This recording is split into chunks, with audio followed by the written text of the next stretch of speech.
हमारे साथ खास मेहमान है, तारुफ आपका कराते हैं, फिर चर्चा की शुरुआत करते हैं। Doctor Anshuman Kumar, director and cancer surgeon Delhi, इस वक्त हमारे साथ जुड़ गए हैं, और doctor DK Gupta, chairman Felix hospital, public health expert हमारे साथ जुड़ गए हैं।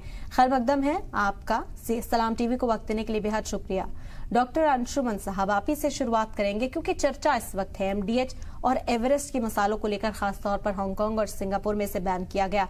अब हिंदुस्तान में भी जांच शुरू हो गई है। कहा जा रहा है कि कुछ एलिमेंट्स ऐसे बढ़े हुए पाए गए जिनसे कैंसर का खतरा जाहिर किया जा रहा है। क्या ये मुमकिन है? इसको समझना चाहेंगे तफसील से आपसे। जी सेवा जी, ये ध्यान दें कि इसमें क्या मिला है। उसका नाम है ईटीओ, इथिलीन ऑक्साइड। इस गैस का इस्तेमाल हम लोग मेडिकल में, सर्जिकल इंस्ट्रूमेंट्स कुछ ऐसे होते थे जिसको गर्म करके हम स्टरलाइज नहीं कर सकते थे, मतलब बैक्टीरिया से उसको, जीवाणु से मुक्त नहीं कर सकते, उसको ईटीओ गैस से किया जाता था। वहां भी स्टरलाइज करने के बाद हम लोग पहले गैस को हटाते थे, तब ऑपरेशन में इस्तेमाल करते थे। मतलब इतना जहरीला गैस है ये। उसका इस्तेमाल कहीं से खाद्य पदार्थ में ह्यूमन कांटेक्ट में नहीं होना चाहिए और नहीं होता है। आप सोचते हैं मसाले में आया कैसे?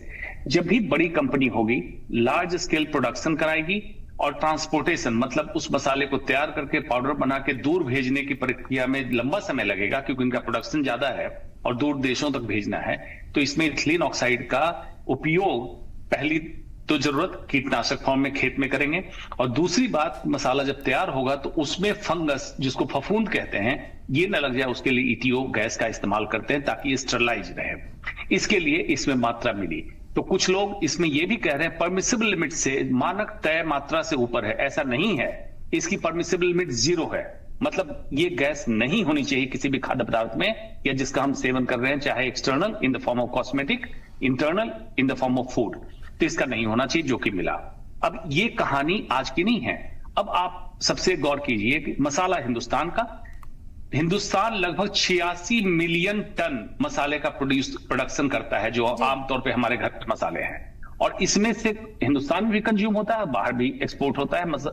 इंडिया वर्ल्ड का हाईएस्ट एक्सपोर्टर है। सिंगापुर, हांगकांग पकड़ के बता रहा है आपको इथिलीन ऑक्साइड है, लेकिन उसके बाद हम कह रहे हैं कि अच्छा यहां भी चेक कर लो, हिंदुस्तान में चेक कर लो। तो एफएससीआई के वेबसाइट पे जाइए, चेक कीजिए कि वो क्या क्या मानक पैरामीटर्स को चेक करते हैं। उसमें इथिलीन ऑक्साइड या किसी भी ऐसे जहरीले तत्व का उनके पैरामीटर में नहीं है कि इसको चेक करना है, इसलिए उन्होंने चेक ही नहीं किया है, और हिंदुस्तानी भी इतने दिनों से कंज्यूम कर रहे हैं। दूसरी खास बात, सिंगापुर, हांगकांग ने क्या कहा कि जिन जिन कंज्यूम किया है वो जाके अपना हेल्थ चेकअप कराए, अगर ठीक है तो हेल्थ सर्विलेंस पे रहे। आज तक भारत में ऐसी एडवाइजरी अभी भी जारी नहीं हुई है, जब मालूम है कि मसाले में जहर था। बिल्कुल बिल्कुल। और प्रिकॉशंस किस तरह से लिए जाने चाहिए अगर इसे कंज्यूम किया गया है लंबे वक्त तक? क्योंकि अब हमने देखा कि हिंदुस्तान के अंदर जो है अब जांच शुरू हुई है, और न सिर्फ एमडीएच या एवरेस्ट की, बल्कि जो मुख्तलिफ पाउडर्स हैं, क्योंकि एक रिच मार्केट है मसालों के हिंदुस्तान के अंदर, उनके सैंपल्स अब लिए जा रहे हैं। डीके गुप्ता साहब, क्योंकि हिंदुस्तान में एक आम नागरिक के तौर पर सवाल किया जाए तो हर थाली में हम देखते हैं कि मसालों का इस्तेमाल किया जाता है, उसके बिना तो खाना अधूरा है।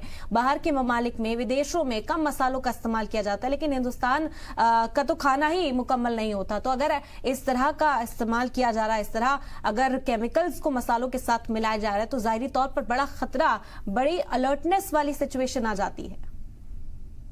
देखिए, बिल्कुल ठीक कह रहे हैं आप। कहीं ना कहीं जो हमारी संस्कृति है, जो हिंदुस्तान की जो कल्चर है, उसमें कहीं ना कहीं मसालेदार खाना, चटपटा खाना, खट्टा खाना, ये सब चीजें इंक्लूडेड है। और जिसमें अचार है या और मसाले में, सब में जो जो खाना बनता है, चाहे दाल, सब्जी, नॉन वेज, वेज, सब में ही कहीं ना कहीं एक्स्ट्रा मसाला ऐड करते हैं टू ऐड एक्स्ट्रा टेस्ट। अब बात करते हैं, घर में तो ऐड होता ही है, बाहर जब आप रेस्टोरेंट में जाते हैं तो वो उसकी क्वांटिटी कई गुना बढ़ जाती है, सिर्फ टेस्ट को अच्छा करने के लिए, चटपटा बनाने के लिए, सो दैट आप दोबारा आए, बार बार आए।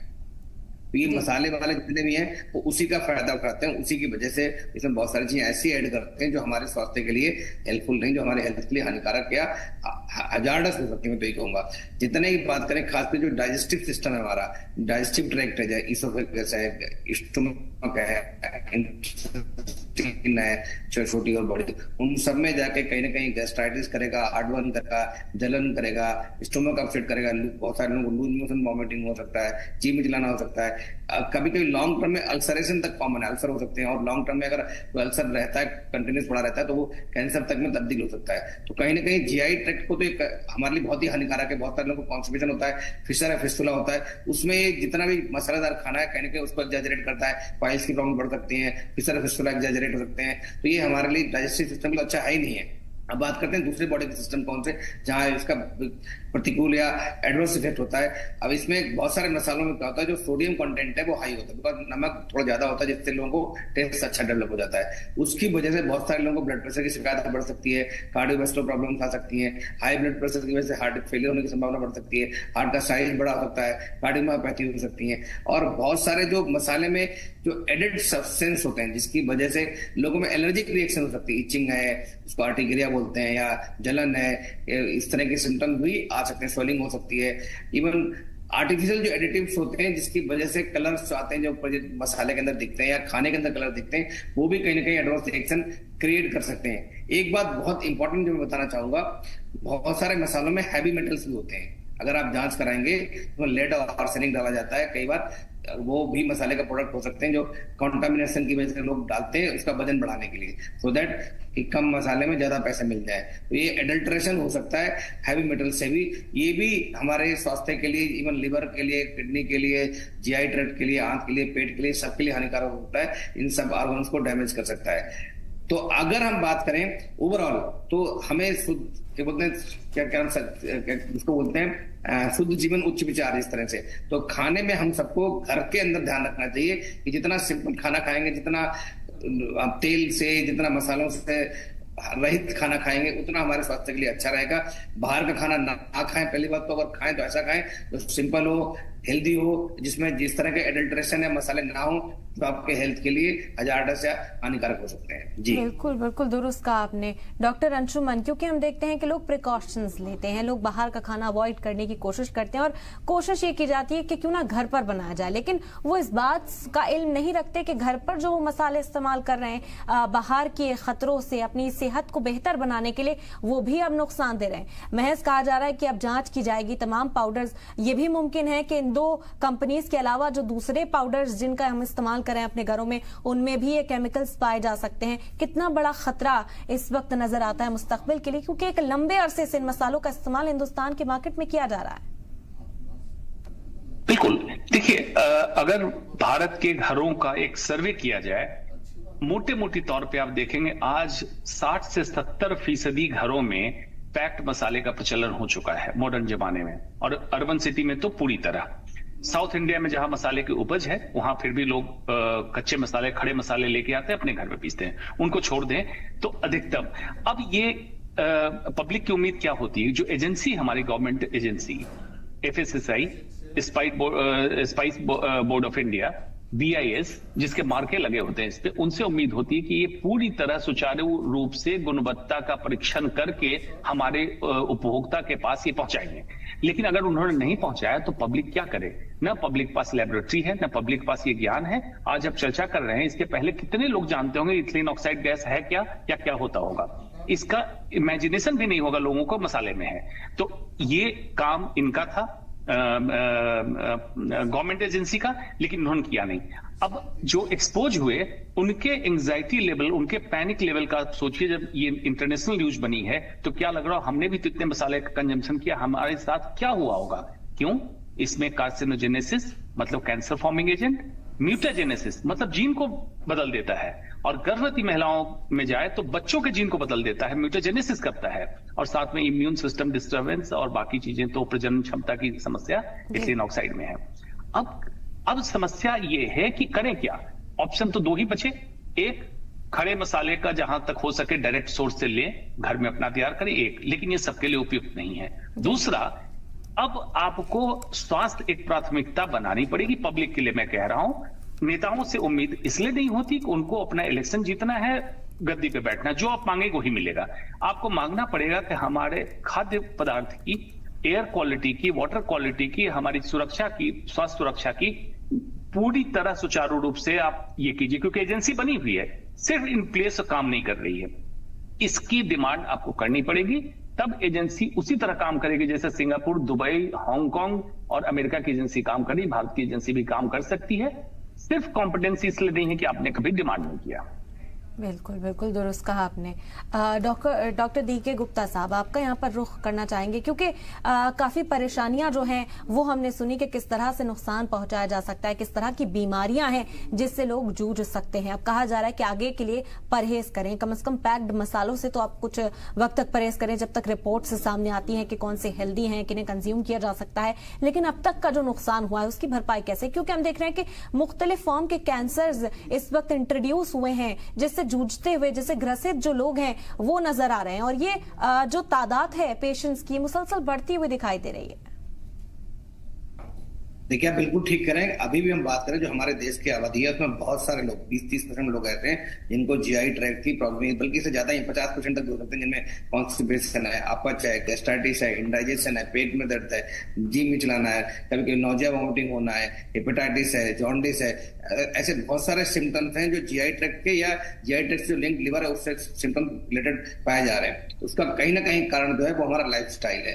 लाइफस्टाइल क्या है? स्ट्रेसफुल लाइफस्टाइल होना, या हमारा वर्कलोड ज्यादा होना, या हमारे खाने के तरीके ठीक नहीं होना, जिसमें बहुत ओवर ईटिंग करना, समय से नहीं खाना, या बहुत लंबे समय तक खाली पेट रहना। और एक बहुत बड़ा कारण इसमें ये भी है कि जो हम लोग जो मसाले से एडेड खाना खा रहे हैं या तला भुना खाना खा रहे हैं, वो कहीं ना कहीं हमारे जीआई सिस्टम को और जो दूसरे ऑर्गन से उनको डैमेज कर रहा है। तरीका यही है कि हमें एक सबको ये शपथ लेनी चाहिए कि आगे अगर आपको हेल्दी रहना, आपको रखना कि आपकी ओल्ड एज में आपको सीरियस बीमारियों का सामना ना करना पड़े, जैसे कैंसर है, डायबिटीज है, हाइपरटेंशन है, हार्ट की प्रॉब्लम है, किडनी की प्रॉब्लम है, लिवर की प्रॉब्लम है, तो फिर आपको बैक टू बेसिक्स लौटना पड़ेगा।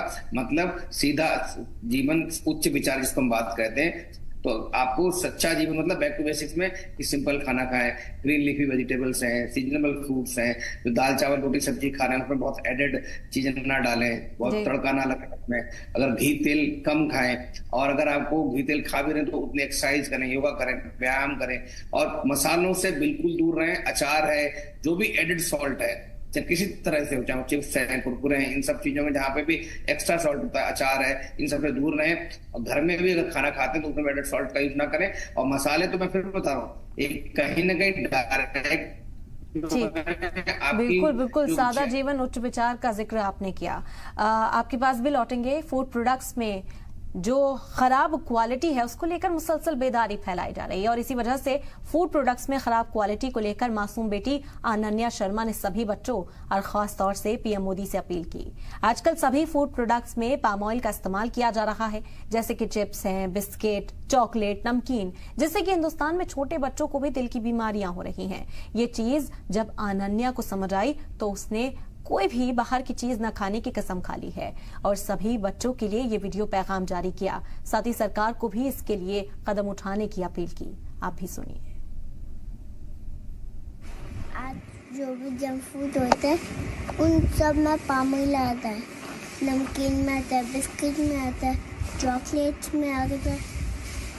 कुछ भी अपन गंदे फूड नहीं खा सकते। पाम ऑयल बहुत गंदा होता है, बहुत गंदा। मोदी जी को तुम बोला करो कि सब में पाम ऑयल आता है, सब में, जो भी जंक फूड हो उस सब में आता है। पता नहीं ये सब क्या करता है, पता नहीं क्या करता है ये, इसको पता नहीं है। एक बच्चे के साथ हाथ उसके प्रॉब्लम हो गई, हाथ में प्रॉब्लम हो गई, तो वो एक दिन बैठा बैठा बेहोश हो गया ना। बच्चा है वो, छोटा सा, 8 ही साल का है।